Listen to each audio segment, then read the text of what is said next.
Elumba. I'm a Nigerian.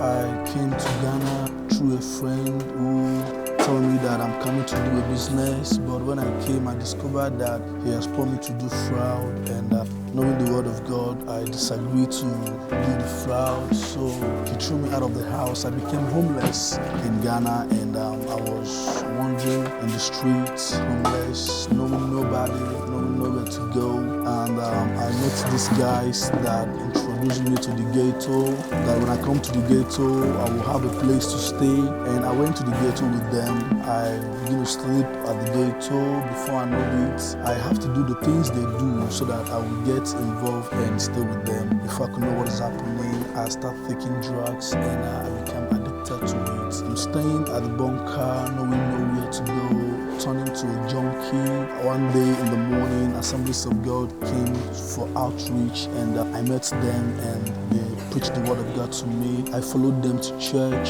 and through them, Assemblies of God used them to bring me to Chosen Rehab, and they sponsored me, and today I'm a changed person. I came to Chosen Rehab and I discovered that it is a faith-based rehabilitation center. Others call it rehab, but I call it a transformation center because I'm being transformed. And not only that, the fire of God in me begin to burn again, and the joy of my salvation begin to activate again in me. And I'm doing well, because being rooted in the word of God right here. Not only that, I'm spreading the word of God, and I'm now a pastor, also a chosen and a leader. I want to thank Assemblies of God End Time, who through them God locates me at the bunker, and I also want to thank Chosen Rehab for being so good to me and placing me in a place that the fire of God in me, it's burning right now. So thank God for everything. Thank God for life.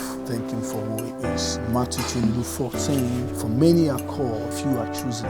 I am chosen to be a generation of Jesus Christ, and you are also chosen, and remain blessed. One thing also I have to say to people out there that are still taking drugs: say no to drugs and say yes to life.